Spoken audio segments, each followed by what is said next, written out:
Kembali inilah Businessman Opinion mengundang partisipasi Anda mitra bisnis untuk beropini melalui 633-9160 dan WhatsApp call 0816924924. Kepala Badan Nasional Penanggulangan Terorisme Riko Amelza Daniel mengusulkan agar semua tempat ibadah di bawah kontrol pemerintah untuk meredam penyebaran paham radikalisme. Menurutnya, pengontrolan terhadap rumah ibadah sudah dilakukan di beberapa negara seperti di Malaysia, Singapura, beberapa negara di Timur Tengah hingga Afrika. Apa komentar Anda mengenai tempat ibadah yang di bawah kontrol pemerintah ini? 633-9160 dan WhatsApp call 0816924924 kami buka untuk Anda. Yes, saya setuju banget tuh. Kenapa saya harus dikontrol? Karena mereka kalau biarpun tempat ibadahnya banyak, tapi biasanya mereka kebanyakan bukan beribadah, tapi hasut, pakai ayat-ayat segala macam, ayat yang lagi zaman perang lah dimunculin, ya kan, untuk merusak kedamaian aja tuh. Ya, makasih. Saya sendiri sangat setuju sekali dengan usulan itu, karena kenapa dia semuanya terkontrol dengan baik. Harapan kita ke depannya itu tidak ada istilah aku atau teroris begitu. Harapan kita kan Pak. Menurut saya sangat-sangat setuju. Harusnya pemerintah ini dari sejak dulu sudah harus melakukan hal itu. Kenapa? Karena tidak dikontrol-kontrol rumah ibadah semuanya. Ya enaknya mereka berjanji mengatakan yang semuanya enak, segala macam menghasut. Jadi menurut pada waktunya pemerintah itu harus bertindak tegas seperti itu supaya negara kita aman, tentram, damai.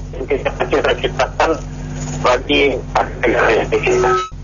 Nah, saya setuju sekali. Analoginya adalah gini, kayak korupsi atau kayak pajak aja. Kalau bersih, kenapa risih? Nah, lebih baik dikontrol begitu. Bahkan mungkin yang kontrol bisa dapat hidayah juga mungkin. Jadi semakin baik itu justru, bukan semakin buruk. Semoga terjadi. Terima kasih. Iya. Sebetulnya sih kurang tepat ya. Karena yang namanya ceramah itu kan tidak harus di tempat ibadah. Bisa melalui YouTube, bisa TikTok, bisa juga di tempat-tempat misalnya di rumah, di gedung pertemuan dan sebagainya. Nah, kalau Malaysia sudah melakukan, kita perlu mungkin mempelajari bagaimana sistemnya yang digunakan. Jangan sampai nanti ada image bahwa negara anti terhadap agama tertentu. Dan kemudian nanti muncul lagi, rejim ini rejim yang PKI dan seterusnya. Ya, jadi itu memang perlu hati-hati sekali. Ya, saya rasa itu aja. Terima kasih. Halo, kalau menurut saya memang sebaiknya Indonesia ikutin Malaysia atau negara-negara lain. Karena saya lihat tuh di negara-negara lain tuh kehidupan toleransi agamanya tuh lebih baik ya, lebih damai. Indonesia juga dulu ya, walaupun sejelek-jeleknya zamannya Presiden Soeharto ya, saya sih nggak ada kaitan ekonomi atau apa sama Pak Harto ya, nggak ada keuntungan apa-apa. Cuman saya akui selama zamannya Pak Harto itu toleransi antar agama tuh baik. Saya sama lingkungan satu RT nggak ikut. Tapi belakangan ini, apalagi sejak pilkada DKI, sama temen aja di konflik.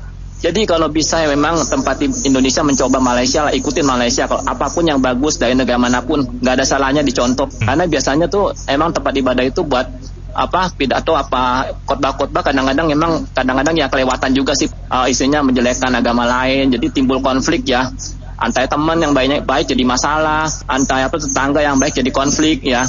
Selain di YouTube, TikTok juga semuanya tuh mesti dicek. Kalau yang sifatnya propaganda kebencian yang menimbulkan keresahan sosial ya ditindaklah supaya Indonesia gitu kedepannya bisa damai gitu. Tahun 70-90 yang saya rasakan tuh Indonesia enak tuh. Dimanapun kita tuh bisa toleransi ya, nggak ada masalah sama tetangga kayak sama teman gitu ya. Tapi belakangan ini payah. Kalau bisa memang secepatnya lakukan itu kebaikan Indonesia ke depannya. Jangan sampai nanti Indonesia kacau kayak Afghanistan. Itu aja, makasih.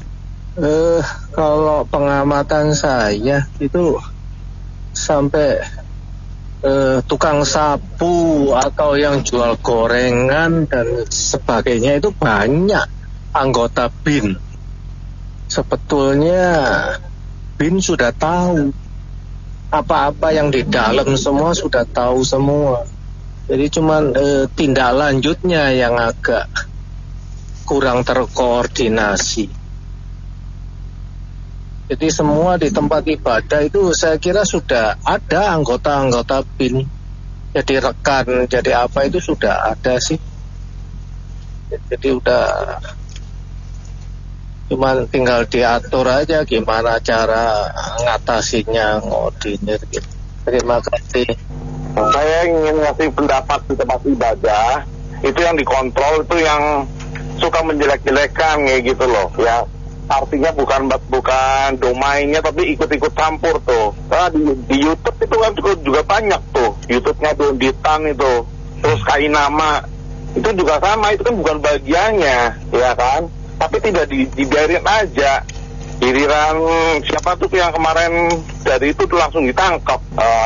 Itu kan juga nggak fair kan, ngomong manis di bibir tapi giliran yang seiman dilindungin bener-bener kayak gitu. Nah, negara kita kalau mau maju tuh negara tuh memang harus dipisahin dari agama. Itu kalau mau maju, bener-bener mau maju kayak gitu loh. Itu negara-negara Eropa itu buktinya kan, udah aman tentram, damai sejahtera kayak di surga. Dimasukin dari Timur Tengah, ya kan, malah jadi kacau, salah banget tuh. Itu memang fakta kan. Makanya seperti negara kita nih ya, istilahnya Yusuf Kala tuh ya, mantan tapi bukan negarawan tuh, ngapain orang Taliban diundang-undang ke sini. Itu Taliban tahu sendiri berita terbaru kan tuh ya, yang perusahaan yang memperkerjakan wanita tidak berjilbab itu langsung diberangus. Nah, kalau yang di Indonesia itu selangkah demi selangkah, mulai dari sekolah dulu tuh kayaknya kemarin tuh digundulin tuh step by step kan. Begitu istilahnya yang sekolah-sekolah udah berhasil, nanti di kemudian hari tuh nanti perusahaan-perusahaan di Indonesia kayak aturan main ya, yang swasta yang punya karyawan tuh harus dijilbabin, kalau enggak masalah. Itu kan memang triknya mereka ya, step by step. Tapi Indonesia jadi ancur, benar-benar ancur gara-gara agama. Orang usia udah 78 tahun kok ngurusin minyak, ngurusin apalagi kayak penerapan hukum juga lihat sendiri deh ya. Yang tajam tuh yang ke bawah, giliran ke atas yang istilahnya konco-konconya yang seiman, yang pada aman-aman aja tuh ya. Yang pada korupsi juga pada aman, karena apa? Seiman lagi, seagama kayak gitu. Memang triknya, tapi Indonesia jadi tambah hancur kayak gitu. Makasih. Jadi kalau saya lihat Indonesia ini memang darurat agama, overload agama. Jadi ini sudah harus dikontrol, sudah sedikit telat tapi better daripada enggak. Ya, orang Indonesia ini kalau untuk urusan agama itu waduh kayak gimana banget gitu. Tapi manfaatnya sebenarnya juga tidak gitu besar.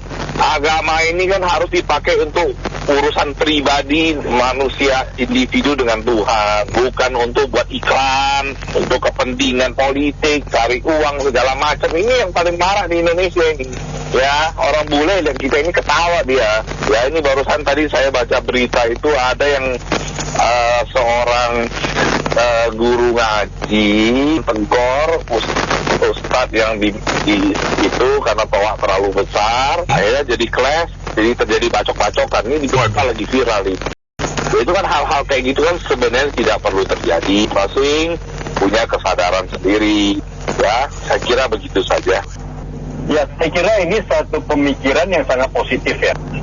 Kontrol ini dalam arti itu bukan satu tindakan represif oleh negara, tapi ini untuk keutuhan berbangsa. Dan ini sangat patut untuk dipertimbangkan. Tentu banyak negara, termasuk negara tertentu yang di Arab Saudi pun, saya pernah dengar, nggak sembarangan ustadz atau kiai atau apalah istilahnya bisa memberikan ceramah. Dan saya kira itu bagus sekali. Malaysia pun demikian, karena sifatnya ini adalah untuk keutuhan bangsa. Kita nggak mengatakan agama apapun. Nah, ini tindakan ini saya pikir untuk semua agama. Lantas kedua, usulan saya, Kementerian Agama sekarang di bawah Pak Yakut, itu saya kira Pak Yakut punya pemikiran yang sangat baik ya. Artinya Kementerian Agama itu bukan eksklusif untuk satu agama. tetapi untuk seluruhnya. Dan saya kira di masa zaman beliau, ide yang tadi pengontrolan itu saya kira bisa satu pandangan. Saya yakin beliau juga akan setuju. Karena apa?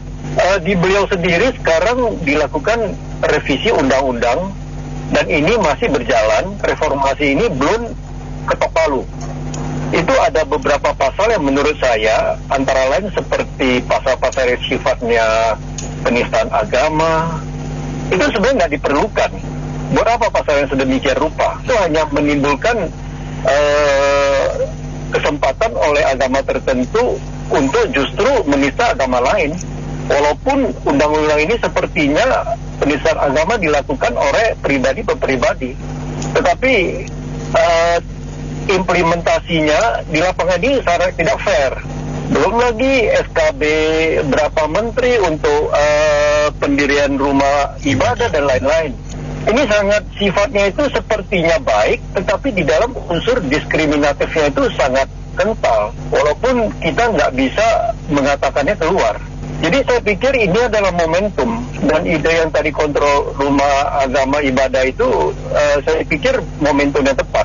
Karena sekarang organisasi Islam yang terbesar PBNU sama Muhammadiyah, saya lihat udah semakin semakin terbuka. Mereka sangat bisa mengimplementasikan kebutuhan bangsa Indonesia ke depan. Jadi Indonesia tidak boleh ketinggalan dengan beberapa negara seperti Arab Saudi dan lain-lain yang memandang agama itu bukan seperti zaman dulu lagi. Saya kira udah waktunya lah. Ya, kira-kira itu. Baik, terima kasih banyak karena mitra bisnis yang sudah beropini untuk Businessman Opinion. Saya Nina Amelia.